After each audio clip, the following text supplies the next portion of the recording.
What's up guys, Fish Keepers here with another video, and today I'm going to be talking about this new tank setup I have. I might have actually dropped a few hints about this tank or maybe shown it a little in other videos, but this is going to be a full breakdown of this tank, how I got it, and kind of like the cost of everything. So first off, this is a UNS 25C, which is I believe stands for 25 cube. It might even stand for 25 centimeters, I'm not really sure, I haven't measured it.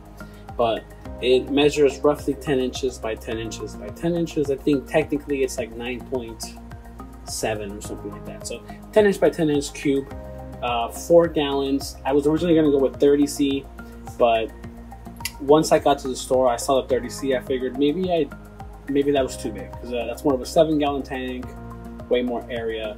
And the way I have my setup here, I was like, I think this one's way better. So I took the 25C. That was about $60, bought on shrimp credit. So I take a bunch of shrimp, get store credit, and then I use it to upgrade my tank. So this was about 60-ish plus tax dollars, but I had, like I said, I had some store credit. I went with Dragonstone as the aquascape, or I guess the rockscape. Reason why is because I was on a small budget, and basically I was on a budget of whatever amount of store credit I had, and during the moment I bought this whole setup in 2 trips. So the first trip was the tank and the scape, and then after that was like the plans and everything else. So I went with Dragonstone or Oko Stone, because when you weigh it, it weighs a lot less than something like Cirrus Stone. Now Cirrus Stone would have obviously looked a little bit better, but Cirrus Stone would have been 2 to 3 times the money basically for the rocks. And like I said, I wanted to stay under a certain amount, or at least not have to pay cash from my pocket. So I wanted to use strictly store credit. So I went with Dragonstone. I still have a good amount of Dragonstone left over. It's just the weight difference between Cirrus Stone or any other stone and Dragonstone is huge. So you're able to get a lot of stones, or I guess rocks, if you go with Dragonstone for the money. So that's a little tip there if you want to save a little bit or get a little bit of a budget for scaping going on. You might want to go with Dragonstone. So I was going to do an island theme, but an island scape, but I've already done that, and I figured let's try something else. I don't necessarily like the Ugumi, but I went with it. So like I said, I figured let's just do it. It'll give me a chance to do a carpeting plant and like full-on carpet. This will be the first time I do full-on carpeting. Now before we go to that, I will talk about the light I have on here. This light is shared for this tank and this tank. It is a POFLI, I believe, or a high top adjustable LED light. It's really good power on it. I haven't measured it, but it grows everything. I had this thing for a while, I think for a year now. It's starting to flicker here and there when it turns on, so I'm gonna have to replace it soon, and I just hope that it lasts me a little while longer. So it's like a no brand basically, but it might be called a POFLI or high top, but you really can't find them on Amazon anymore. So I already had that, so I didn't buy that. I have an Awaze Filter Smart 60 back there. It's a canister filter, a small one, and I didn't buy that. I already had that also, so I didn't have to pay for those things. Now, if I would have, the Awaze is like $60, and this light was like $30, but like I said, they don't sell this light anymore, so I would have had to go with something completely different. Part of my budget was also trying to get everything I needed to do CO2. I already had a CO2 splitter, but I never thought about doing CO2 in any other tank besides the tank I already do CO2 in. So I figured I'll just never do it, but because I had some credit left over after I bought everything, I figured why not use that on just buying everything I need to do CO2. So I ended up getting a Neo diffuser, which actually has some algae on it right now. I bought some of this glass U-turn like thing that lets you like stay flush to your tank, and I bought some CO2 line that's actually flexible compared to the stuff that I was buying before. It's too rigid and hard to like move around. It's hard to like bend and stuff, so I went with some nice CO2 tubing that's allows you to kind of like go around edges and stuff. So because I had the budget left over, because I didn't spend the money on Cirrus Stone, I was able to get CO2 in here. Now I don't really need CO2 in this tank because all the plants that I have in here don't really require it as much, but I did want to get a nice boost, at least at the beginning, to the plants with CO2 so that they could start off at a good, start off on a good foot basically with these plants. I wanted to, so that's the tank, UNS 25C. Filtration is Oase Filto 60. Light is a no-name brand basically that you can't buy anymore. And the CO2 is the paintball setup. So let's go to the escapes. Like I said, I didn't want to do Iwagumi, but you know what? I gotta do it. You know, I had to try it. And don't mind the filtration stuff. I could have taken it off and done the video without it, but this is a video where I show you guys the tank and everything about it, and this is what it's going to be like. I honestly don't see myself removing that for pictures because it's just too much work. I want to turn the filter off, pull them out, you know, turn it back on, wait for the filter to like get all its water back.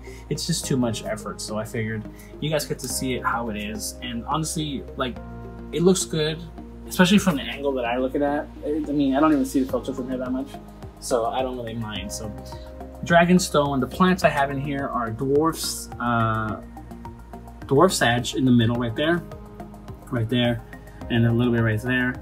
Being overrun by the Hydrocotyl tripartita, which is like really, you need to trim this plant a lot. But it's in there, and it's you know, it looks cool, but it's a pain to trim down. And that's without CO2. With CO2, it gets unmanageable sometimes.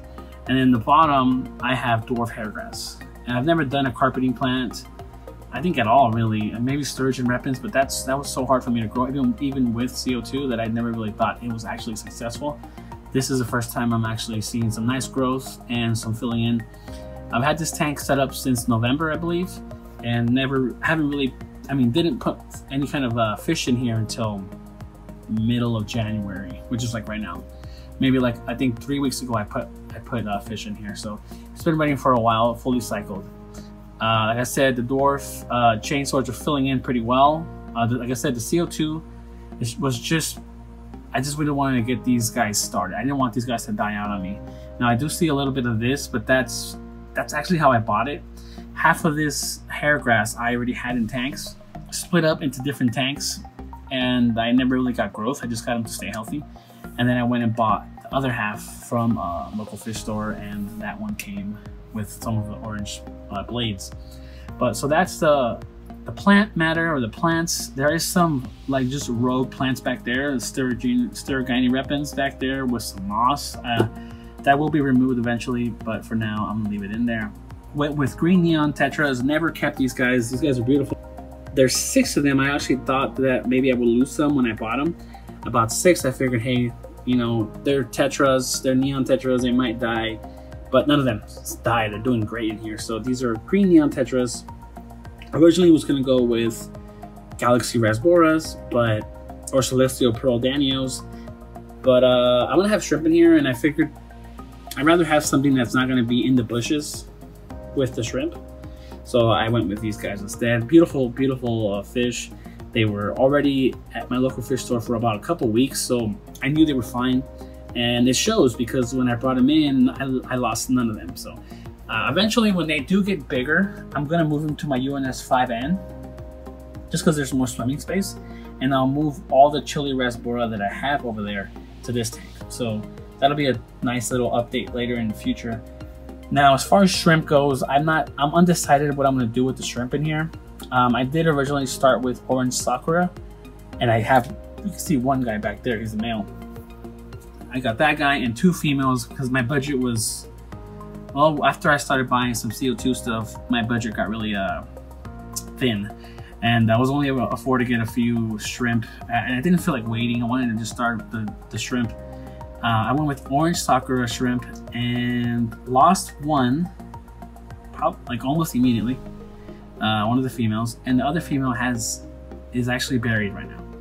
I'm not sure if I'm gonna keep these in here. I do kind of want to try something like Super Tigers, or like, you know, Royal Blue Tigers, something like that. So I might just kind of like give these away and go with those. I'm not completely sure yet.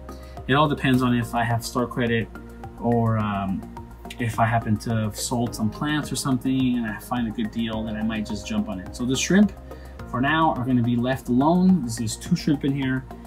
If they breed, they breed. If they breed faster than I can make up my mind, I'll just leave them in here. if I make up my mind quickly, I'll probably get some tigers and give these away to family or friends, or probably in the Facebook group. But yeah, this is the tank. I really like this tank. I'm actually impressed with how it looks. Like I said, I don't like Iwagumi, but it's pretty impressive. I've had people already come over and they're like, wow, this tank is crazy. You know, like normally they would say this tank is awesome, or like, wow, they don't compliment this tank. They kind of say, hey, that looks crazy, right? That's kind of a lot of plants. It looks beautiful. Like, actually, they'll see this and they'll say, that's nice. And then they'll pan over and they're like, wow, that's really nice. And then they'll pan over and they'll be like, whoa. So, I'm really enjoying this tank. It's one of my actual aquascape tanks along with the UNS 5N. These other guys are kind of an aquas, not really. There's no scape to this. It's just kind of whatever. And this is a hot mess. This is just breeding guppies and blue dreams and propagating plants. So this is probably going to be replaced in the future. But that's all I got for now, guys. This is my new UNS 25C 4-gallon tank. High-tech tank, I guess, because high-tech CO2 means high-tech, I guess. So high-tech CO2, rimless, 25C, all the keywords that you need for Instagram and all that. 25C, rimless, UNS, nano tanks, planted aquarium, CO2 injected, high tanks. I'm just kidding. All right, guys. I'll catch you guys in the next video. Later.